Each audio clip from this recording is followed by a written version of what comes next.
বাঁশদ্রোণীতে নবম শ্রেণীর ছাত্রের মর্মান্তিক মৃত্যুর ঘটনায় পে লোডারের চালককে গ্রেফতারির দাবিতে বাঁশদ্রোণী থানায় ধর্না চলাকালীন বিজেপি নেত্রী রূপা গঙ্গোপাধ্যায়কে গ্রেফতার করে পুলিশ। প্রাক্তন সাংসদের বিরুদ্ধে জামিন অযোগ্য ধারায় মামলা রুজু করা হয়।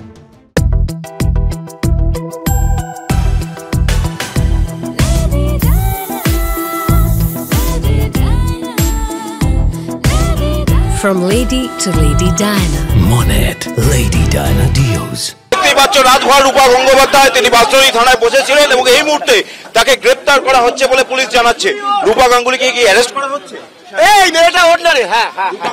আদালতে তোলার পর জামিনে ছাড়া পান বিজেপি নেত্রী রূপা গঙ্গোপাধ্যায়। বুধবার সকাল 7টা বাঁশদ্রোণীতে ঘটে যায় মর্মান্তিক দুর্ঘটনা। পে লোডারে পিষ্ট হয়ে মৃত্যু হয় নবম শ্রেণীর ছাত্রের। ঘটনাকে কেন্দ্র করে মহালয়ার দিন রণক্ষেত্র হয়ে ওঠে এলাকা।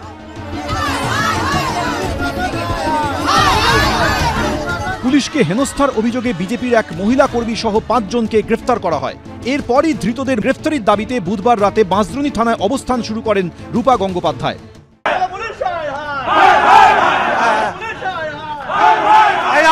আন্দোলনটা আমার কাজ নয়, আমার রেজাল্টটা দরকার। অবশ্যই থানার লোকরা ওরা ধরেছে, ওদের ডাম্পার যেগুলো চালাচ্ছিল সেগুলো পেলোডারটা চালাচ্ছিল তাকে।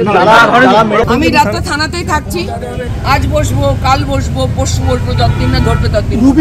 উল্টে পুলিশের বিরুদ্ধে চাঞ্চল্যকর অভিযোগ করেছেন বিজেপি নেত্রী। তা আপনারা তো সুন্দর করে প্ল্যান মাফিক সকালবেলা থেকে মানে পালিয়ে যেতে দিলেন, সবাই মিলে পুলিশকে ধরে মেরেছে। তোমরা বুড়ো বুড়ো পুলিশ রাখা করো যে একটুতে হ্যাঁ করে হাঁপিয়ে পড়ে।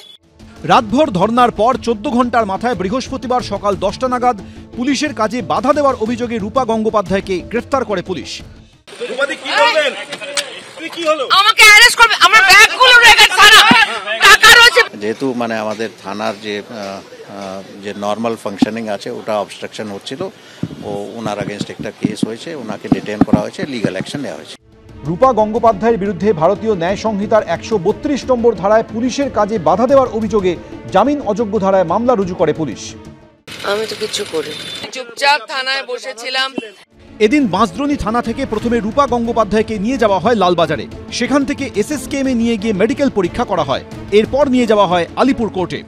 মানুষ জেগে উঠেছে। বাঁশদ্রোণী ওই এলাকা, যাদবপুর এলাকা, ওখানে তৃণমূলের গুন্ডাগর্দি পুলিশকে নিয়ে সবাই জানে। এই প্রথম কলকাতাতে পুলিশকে কাদাতে চুবিয়েছিল। রূপা গাঙ্গুলি মহোদয় একজন লড়াকু নেত্রী, তিনি সারা রাত্রি ধরে থানায় ধর্ণা দিয়েছেন, অবস্থান করেছেন, প্রতিবাদ করেছেন গণতান্ত্রিকভাবে, শান্তিপূর্ণভাবে। সেখানে যদি অশান্তি করাটা মূল উদ্দেশ্য হয়, সেখানে যদি একজন গিয়ে লাগাতার প্ররোচনা দিতে থাকেন, সেই জায়গাটায় কোনো অপ্রয়োজনীয়ভাবে ডিস্টার্ব করতে থাকেন, বসে থাকার চেষ্টা করেন, তো পুলিশ প্রশাসন সেখানে কাজ করবে। রূপা গাঙ্গুলি গিয়ে ওখানে অবস্থান করছে, ওনাদের বিধায়ক কতজন, তারা ডেভেলপমেন্টের ফান্ডের জন্য যে টাকা পান, ওনারা কি ঘুরে ঘুরে দেখেছেন যে বিরোধী দলের তকমা বাংলার মানুষ ওনাদের দিয়েছে, কি করা দরকার কি করা দরকার নয়।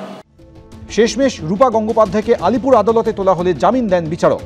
ব্রতদীপ ভট্টাচার্য, সুকান্ত মুখোপাধ্যায় ও গৌতম মণ্ডল, ABP আনন্দ।